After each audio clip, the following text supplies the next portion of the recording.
What's up? This is Coach Marcus Pro Fan Talk.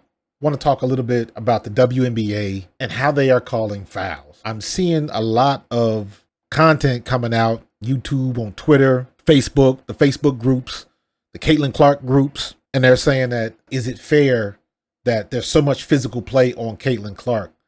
Let me take that out of the picture right now. Yes, they are playing Caitlin Clark physical, and they should be. Yes, they are playing Angel Reese physical, and every other rookie that's starting right now. Cameron Brink, they're playing her physical. The problem is, I don't expect them not to. Angel Reese said it best. They're not going to hold back on her because she's a rookie, and her name is Angel Reese. She played that perfectly. She had the perfect response for that, even though the girl was 100% wrong.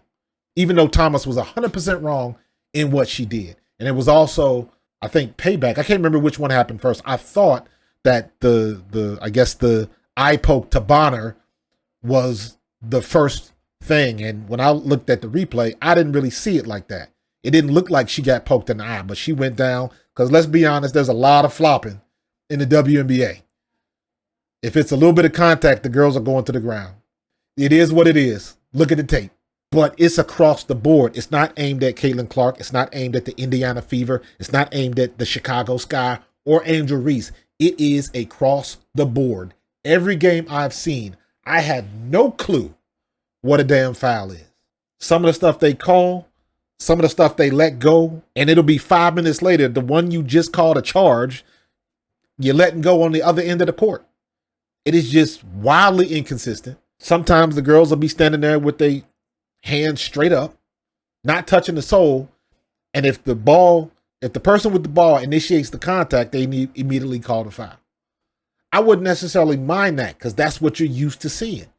If somebody's got to drive to the lane and they initiate contact and the defender does not have their feet set, usually that's a foul. But some of the stuff they are letting go is ridiculous.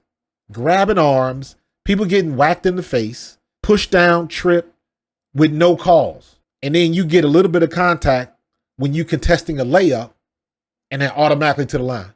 You got to make it make sense. Right now, the math ain't mathing. And it's very distracting, in my opinion, because they are not consistent. That's the biggest issue right now with these refs. If you're going to call it ticky-tack in the beginning, it better be ticky-tack at the end. If it's going to be loose and let them play and let them be physical in the beginning, it better be the same way at the end. And they are not doing that. And that's the problem. And it's not just Caitlin Clark. She just gets the lion's share of attention. So it seems like she's always the one doing the complaining, but it is not even close. Every game, Diana Taurasi's cussing refs out, calling them bees behind their back and all of that kind of stuff. And you know what? She might not be wrong. The way they calling the fouls and the way they letting stuff go. If somebody's grabbing your arm when you're going up to a layup, that's a foul. But they letting that crap go. And it is, again, so inconsistent that it is very, very frustrating as a fan trying to watch it. And I don't really have a particular allegiance to a team. Yes, I am watching the majority of the Indiana Fever stuff, but I don't have any allegiance to Indiana or Minnesota or Phoenix or Chicago or Atlanta or Connecticut or DC or LA or Las Vegas or Seattle, Dallas either. I don't have any allegiance. I am watching the league as a whole. I got favorite players on every team that I'm watching because I'm a rookie fan. Now, here's where it gets a little shady in my opinion. And again, this is not Caitlin Clark's fault because she is getting the lion's share of attention, and rightfully so, but she's not the only one. And it's not because of her that the WNBA has this much following. It is because of the last two NCAA women's tournament. That was the momentum that brought all of this attention to the WNBA. And this past year, Caitlin Clark became the face of that momentum. Not a problem with that. But that was a 2-year process. In my opinion, it started when they lost to LSU the first time, and you had the whole finger wagging thing that Caitlin Clark started. I know she says that she wasn't doing it to anybody and doing it to her strength coach. However you want to explain it. Don't matter now. It's irrelevant. She did it. That's the way it was perceived. And Angel Reese brought back that energy when she won the title. Don't get it twisted. Caitlin Clark talks a lot of shit and will tell you she does. That's the one thing that I respected about Caitlin Clark. After that game with the whole finger wagging and all of that kind of stuff, she owned up to it. She knows she talks smack. So at least she does that. But that was the catalyst for this whole movement and momentum from the NCAA. Then it went to South Carolina going undefeated. Again, you get to the finals and you got Caitlin Clark. So she's the face. She made it back to back. Unfortunately, she didn't come away with a dub. The Buffalo Bills of the NCAA women's tournament. And I'm saying all this to say that a lot of the shade and the hate that she gets, and you know what?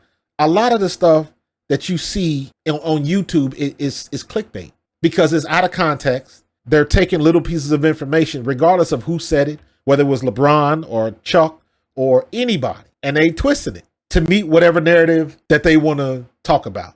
Because some of these people making content, it is clear they don't even watch the games. They just gunning for the clickbait. Read through, vet the information, because a lot of it is BS.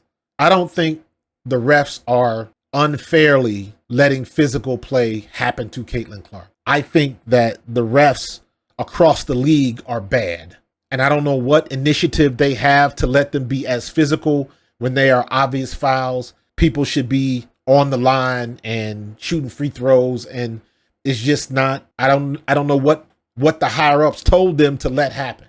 If the referees do not have some type of orders from the owners or the commissioner or whatever, then these are some of the worst refs I've ever seen. And that's including some of the nonsense and the bullshit we see in the NBA.